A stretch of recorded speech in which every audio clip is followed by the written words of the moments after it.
In this video, I've come to another local company, Cambrian Classics. So I thought it might be quite interesting to go through the process of replacing the wood on a Morris Minor Traveller. So I'm here with Tim, who runs Cambrian Classics. Hi. So we're going to talk a bit about what's involved. We've got a quite rotten, in terms of wood, Morris Minor here. We've got some new wood over here behind camera. So it should be quite interesting to follow that process through. But first of all, what is Cambrian Classics? How did it come to be, and what do you do here? Well, Cambrian Classics Ltd, we started up doing this about a year ago. I've been heavily involved in the local MG club. I've been the local secretary for sort of 10, 11 years. I've been around classic cars a lot and been doing my own projects for that time. Built some of my own cars and helped other people with theirs and things like that. And lockdown came and, you know, little one did as well. So decided, you know, let's take the plunge and start doing it full time for people. And in the last year, it's absolutely exploded. There's so many people I think been looking at their lockdown projects and I'm thinking, really, I should get that done, get that sorted. And yeah, kind of know that feeling. Yeah. You, like I, have a shed full of cars that one day we'll get to, but you know, I can help people get those cars working and also with the daily maintenance and niggly issues. Generally speaking, I'm not doing much in the way of full restorations. Most part is, you know, servicing, repairs, you know, sorting out electrical niggles, engine work, carburetor rebuilding, that type of thing. There's most people have a car they want to keep going, and keep maintaining, and finding solutions for also engine swaps and things like that. You know, custom exhausts, got contacts for that, and all that type of thing. Because you're not averse to a little upgrading, having looked around a very nice MGB that we will look at in more detail in a future video. Yes, yeah. I mean, I personally quite like classic cars that they look correct on the outside, but actually are tuned up a bit. Got a few performance improvements because technology's come on a little way. There are things you can do aside from keeping them in tip-top condition, and there is a place for that type of classic car. But especially with the sports car side of things, you know, my MGB, for example, has been brought out to 2 litres, bigger cam, big carburetors off of a Triumph, a Ford 5-speed gearbox, polybushes, things like that. So it's, for the most part, apart from maybe modern materials in a few instances, you know, you can use period components to improve the performance. It's just using the right combination. But yeah, having seen it, it looks bone stock. You wouldn't really know from the outside. No, I think that's nice. And it's quite nice. You know, just not standard. They were 95 horsepower, something like that. This one is about 120 with a longer fifth and things like that. We've done, you know, continental trips to Spain, Italy, do track days in it, so it gets a bit of a beating. But, you know, that's the thing, is to use it, find its weakness, improve it, and it's a constantly evolving thing, and you just see what you can do and move forward with improving cars, and new things come along.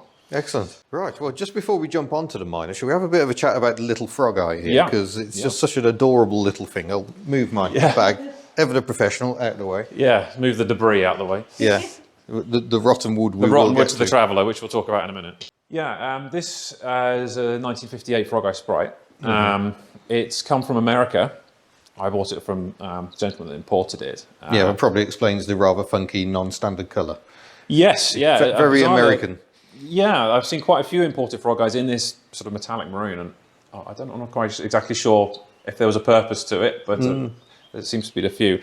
But what's remarkable about this one, and why I bought this one, is the originality of it, and the doors and sills and wings and everything. That there's, you know, to be original, good door shuts, not be welded and butchered too badly. Obviously, it's got a few extra holes in the bonnet. Yeah, there's a slight thing going on here. Yeah, presumably for louvres rather than exhaust pipe. Big hater pipe sticking out. Yeah, the story goes that it was saved from being a racer. Sometime, I believe, in the 80s, something like that. I can't remember exactly the date, I was told now, but it needs a floor pan, which is not uncommon with cars like this because the hoods never worked when they were new, so water used to sit in the floors. But aside from a floor pan and filling the bonnet, it's remarkably good and rust-free. It'll probably, hopefully Lewis from Whiteland is going our friend at Whiteland Restoration. is going to be repairing the holes in the bonnet. These ones aren't too bad, but there's also extra ones down the bottom. Probably difficult to see behind the trim for the traveller. But it's quite a compound curve. Yeah, that is going to be interesting. So I'll get the camera and I'll brave it. He's got an English wheel and things like that to make curvature repair panels so they can be let in without seam. And also, this is a very large span.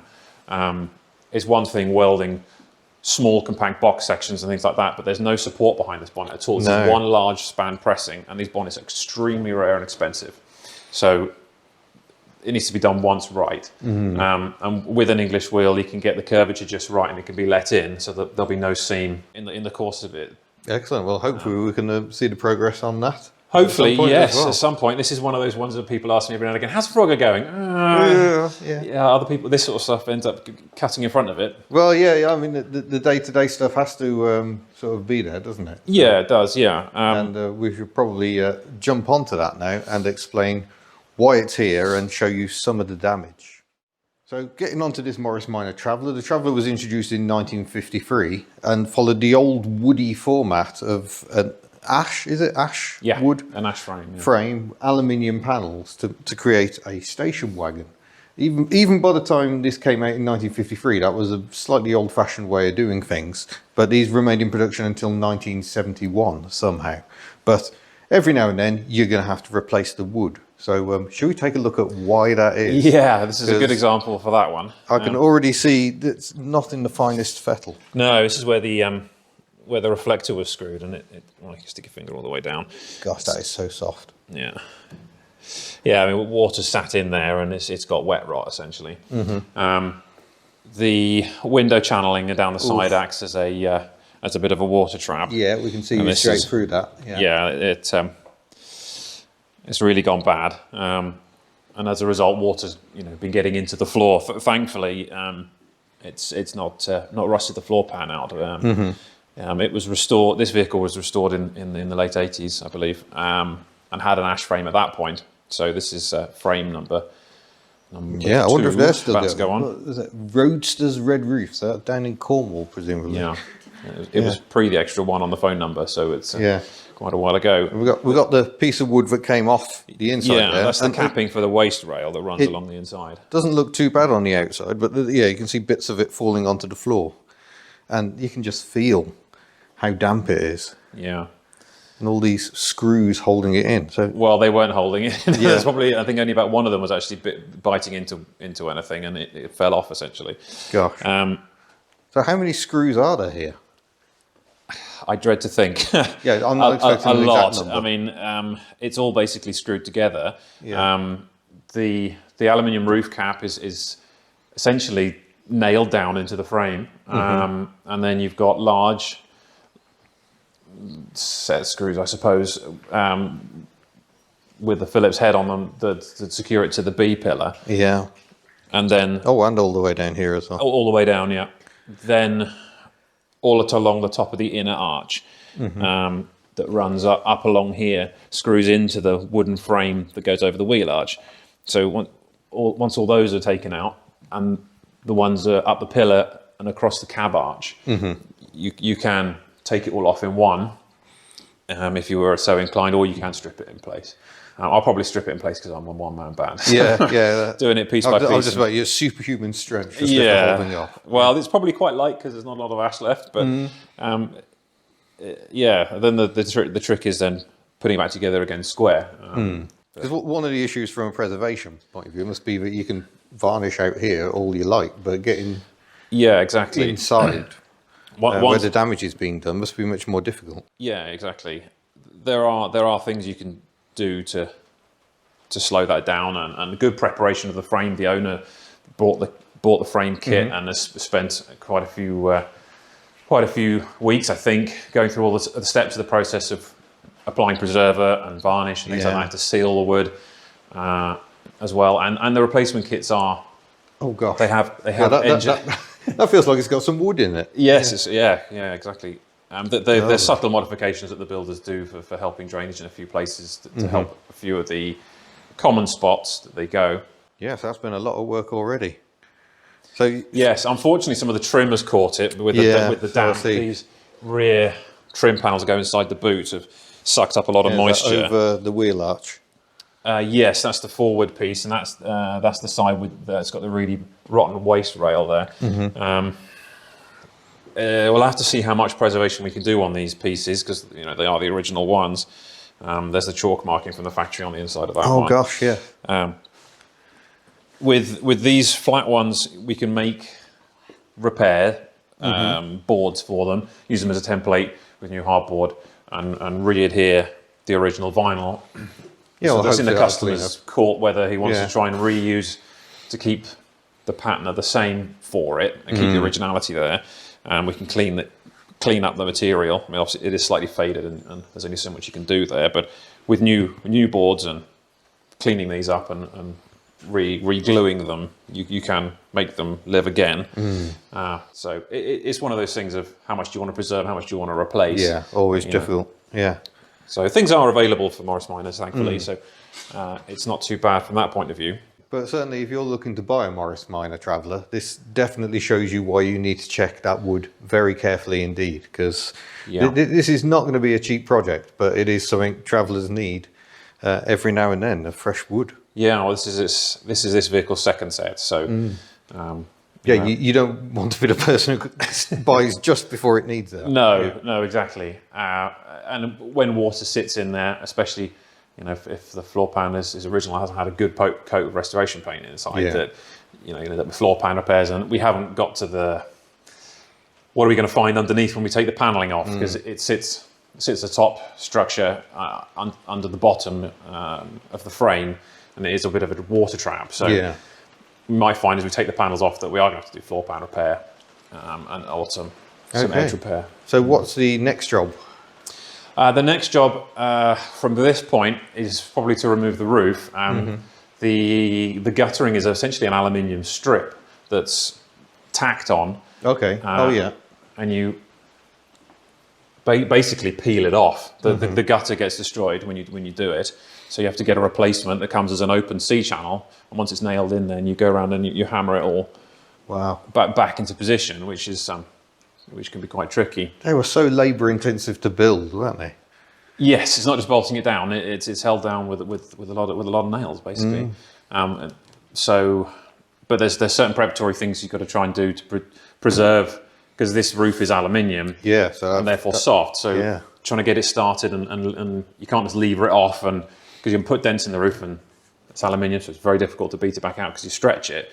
It's not like panel beating steel, where you can use a hammer and dolly and just knock it back. You've got to heat cycle it and shot bag, and you don't want to be going down that route. Yeah. So it's all about preserving what's here as best as possible. Super. Right. Let's talk more action.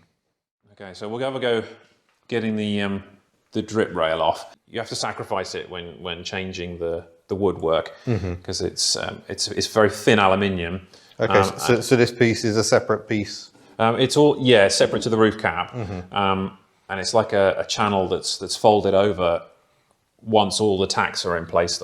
The whole the roof cap on, so you'd never successfully unfold it to then reuse it. So when you do a kit, you have to buy a new roof channel and paint that then. So what we're going to try and do now then is if you can try and get it started by using a chisel with the flat edge, making sure to only making sure not to dent the roof. So you get it by Oh gosh. basically, I'm going to go around the whole cart, And just pull that back. pulling it away. Oh, crikey moly. So it's not. I wonder if it's easier or harder to do this the first time on one of these, because obviously this has been restored before with new nails and everything. So Yeah, it's just a brute force, but by pulling it away, you're not damaging this important aluminium roof. yeah. So it's just going to be lots of time and patience. Yeah, there really isn't a gentle way to do this, is it? No. But no, Doesn't look very pretty, you can but see the screws holding the actual roof skin on. Yeah, essentially it's all still tacked. Then what we'll have to do is, once this all guttering is off, and things have been slackened, is to very gently try and prise it away. And we can also use a cutting disc because the wood is going to be sacrificed. Wood's going anyway, yeah. Cut into the wood to break the tack behind the aluminium, and do everything to avoid touching that, basically. Before you take the tacks out, it's advisable to think about preparing the paint now. So while it's got the right shape and structure to the roof, because once you untack it, it's all going to do this. Yeah. You sand that with a block or a DA or however you want to do it, smooth with the radius. So when you put the new gutter on and you paint it, it's already smooth and the right shape. Because when things have been painted, I think this one has as well. It's been there's touch-ups there. There's the bit of aluminium corrosion between the gutter and the roof and things like that. So now's the time before you take the capping off to prepare to think about that final stage before you put the gutter on. Very easy to just dig in and rip it all out, wouldn't it? Yeah, exactly. Take it off, and then you can. The wood frame behind acts as a buck then to give it the shape that it needs to be, so you can sand it smooth. When you put the new gutter on and then you paint it, it's all ready to go. Just put some primer on. Excellent. Yeah. So that's where we're going to wrap this first episode up. We will be continuing to follow this Traveller as it goes through the process of having its wood restored. So hopefully in the next one, it'll be roof off, and then the sides can all be dismantled. So I've never seen this happen before, so it's going to be very, very interesting. So stay tuned for much more on this Morris Minor. Don't forget you can head to the Hubnut store if you wish to support the channel. We've also got Patreon and channel membership links in the description below. Otherwise, thank you very much, and I'll see you in a future video. Farewell.